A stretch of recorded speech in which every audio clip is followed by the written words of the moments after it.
Oke, halo, selamat pagi. Bertemu lagi dengan Miss Aldina. Berarti kalian sekarang udah kelas 11 IPS. Untuk pembelajaran geografi bab pertama, kita akan membahas mengenai poros maritim dunia. Indonesia sebagai salah satunya. Jadi poros maritim dunia. Maritim itu artinya laut, karena Indonesia berada di wilayah sekitar Khatulistiwa dan lautnya luas. Jadi makanya kita perlu membahas tentang poros maritim dunia. Sebelum Miss membahas lebih jauh mengenai poros maritim dunia, kita baiknya ulang lagi. Indonesia itu letaknya seperti apa? Oke, untuk letak Indonesia sendiri itu dibagi 3. Yang pertama, letak Indonesia berdasarkan letak astronomis. Yang kedua, letak Indonesia berdasarkan kondisi geografis. Yang ketiga, letak Indonesia berdasarkan kondisi geologis.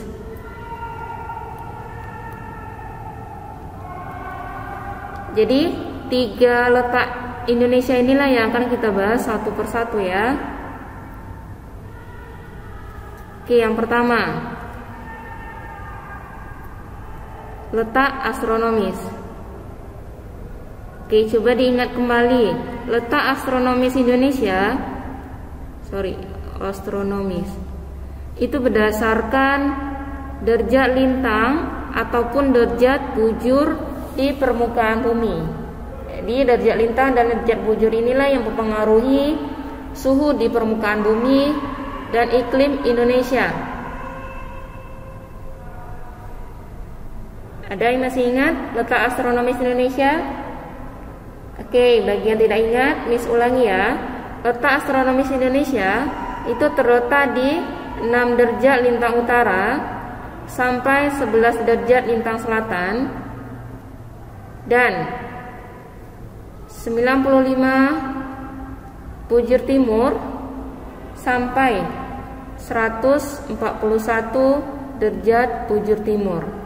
Jadi inilah letak posisi Indonesia berdasarkan garis lintang dan garis bujur. Miss, garis lintang itu gunanya apa sih, Miss? Dan garis bujur gunanya apa? Oke.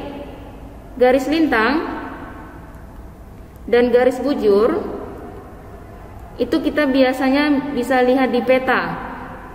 Jadi lintang dan bujur itu tidak ada di permukaan bumi, itu hanya sebagai garis khayal aja yang memisahkan antara suatu wilayah dengan wilayah yang lain. Kalau untuk garis lintang itu kegunaannya untuk iklim. Makanya di permukaan bumi ada negara yang beriklim tropis, subtropis, sedang, dan kutub. Jadi dia dipengaruhi oleh garis lintang. Kalau iklim berarti dia berhubungan dengan cahaya matahari. Kalau cahaya matahari berada di sekitar garis khatulistiwa, berarti suhunya tinggi. Berarti suhu juga mempengaruhi posisi suatu wilayah. Oke, terbalik. Berarti wilayah yang berada di posisi lintang yang dekat Indonesia atau lintangnya rendah, berarti suhunya tinggi karena dia sering mendapat cahaya matahari. Jadi iklim dan suhu itu dipengaruhi oleh garis lintang. Bagaimana dengan garis bujur? Untuk garis bujur itu mempengaruhi perbedaan waktu.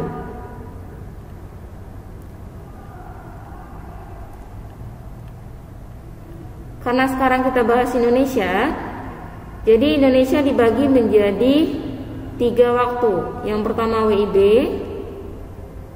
yang kedua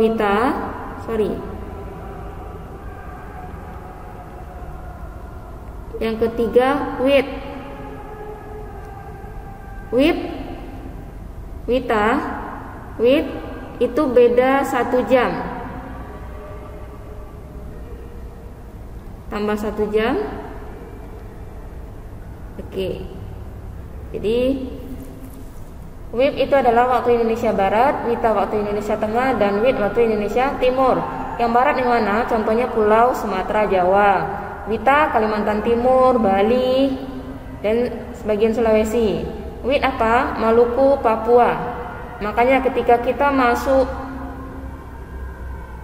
sekolah jam 8, berarti di Papua sudah jam 10. Itulah akibat dari perbedaan waktu berdasarkan garis bujur. Itu untuk posisi Indonesia berdasarkan letak astronomis. Sekarang posisi Indonesia berdasarkan letak geografis.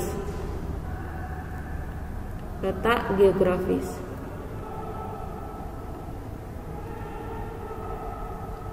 Apa sih letak geografis? Kita bisa lihat di gambar ini. Coba kalian perhatikan gambar ini.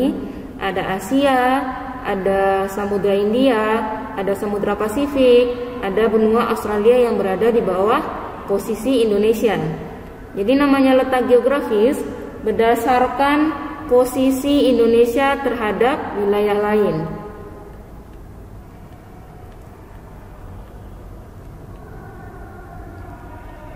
Posisi Indonesia terhadap wilayah lain, baik itu berupa benua maupun berupa laut. Yuk perhatikan lagi gambarnya. Jadi berdasarkan gambar wilayah ini, peta ini, kita bisa melihat bahwa Indonesia terletak di antara dua benua dan dua samudra.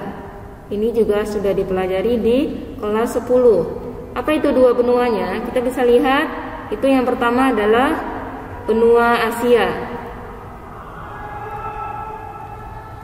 Yang kedua adalah benua yang di bawah Indonesia adalah Australia.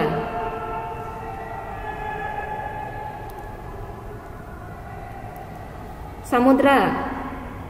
Di sebelah kiri Sumatera itu ada Samudra Hindia. Sebelah kiri Indonesia itu ada Samudra Pasifik.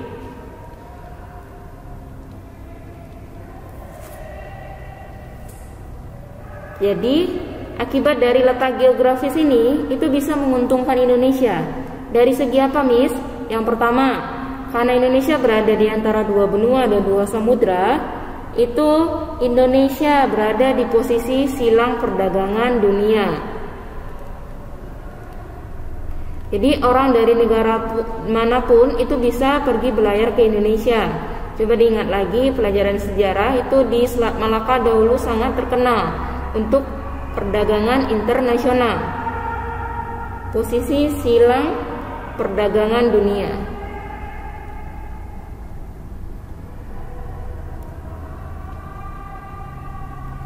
Oke, yang kedua apa? Untuk letak geografis itu juga berdampak terhadap sosial budaya. Jadi akibat dari perdagangan dunia, sosial budaya yang ada di Indonesia juga beraneka ragam. Makanya di Indonesia pengaruh salah satunya adalah banyaknya suku bangsa yang ada di Indonesia akibat dari posisi letak geografis Indonesia. Dampak dua ini bisa mempengaruhi kebutuhan dan aktivitas manusia dan menguntungkan bagi kehidupan penduduk yang ada di Indonesia. Oke. Yang ketiga, letak Indonesia berdasarkan geologis. Letak geologis ya. Oke, yang ketiga, letak geologis. Letak geologis ini apa sih, Miss? Tadi udah astronomis, geografis, sekarang geologis. Geologis itu berhubungan dengan letak sesuai batuan suatu pulau. Letak batuan itu dipengaruhi oleh posisi wilayah berdasarkan pertemuan lempeng. Coba diingat kembali pelajaran geografi. Indonesia itu terletak dari atau dipengaruhi oleh pertemuan 3 lempeng dunia. Yang pertama, lempeng apa yo? Yaitu lempeng Eurasia.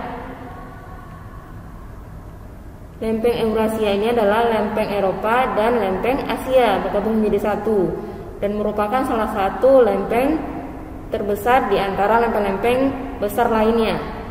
Yang kedua, itu lempeng India Australia atau disebut sebagai lempeng Indo-Australia.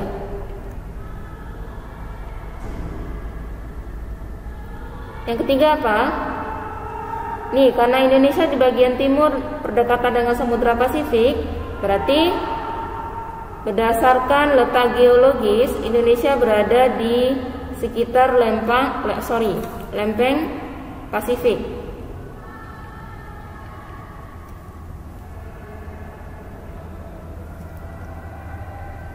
Jadi, tiga lempeng inilah yang mempengaruhi posisi geologis yang ada di Indonesia.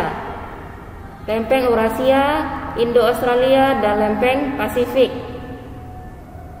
Kegunaannya apa? Oke, kegunaannya dari posisi Indonesia berdasarkan letak geologis. Yang pertama, banyaknya sumber daya alam. Sumber daya alam, mineral. Apa itu mineral? Air mineral ya, bukan.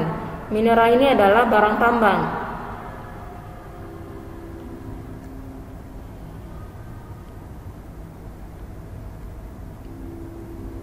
Akibat dari pertemuan tiga lempeng ini, makanya Indonesia banyak gunung api. Banyak sekali gunung api. Jadi aktivitas gunung api inilah yang menghasilkan banyaknya mineral-mineral, sehingga di beberapa wilayah di Indonesia banyak barang tambang seperti minyak bumi, gas alam, batu bara, intan, emas, nikel, dan barang tambang lainnya. Kurang lebih di Indonesia ada 127 gunung yang aktif.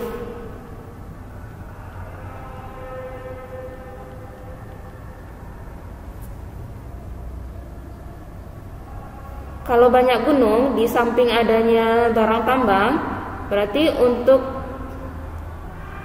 psikologi penduduk itu bisa dijadikan sebagai kawasan wisata. Salah satunya di mana? Di Gunung Kelimutu di Nusa Tenggara. Itu ada danau tiga warna. Kalau di Bandung itu di Bandung itu ada Gunung Tangkuban Perahu, bisa dijadikan sebagai kawasan wisata juga. Terus Gunung Bromo, Gunung Merapi, dan gunung-gunung lainnya. Aktivitas gunung api juga dipengaruhi oleh pertemuan lempeng, apalagi gempa bumi. Makanya di Indonesia itu sering terjadi gempa bumi karena Indonesia berada di pertemuan tiga lempeng Eurasia, Indo-Australia, dan Pasifik. Jadi inilah penjelasan Miss mengenai posisi Indonesia berdasarkan letak astronomis, berdasarkan garis lintang dan garis bujur, berdasarkan letak geografis, posisi Indonesia dengan wilayah lain, dan geologis berdasarkan kondisi batuan di Indonesia. Jadi ketika kita sudah mengenai Indonesia, baru nanti bisa berdampak ke bagaimana Indonesia bisa menjadi poros maritim dunia. Sekian penjelasan Miss mengenai letak Indonesia. Kita bertemu lagi di lain waktu. Semoga video ini bermanfaat untuk kalian.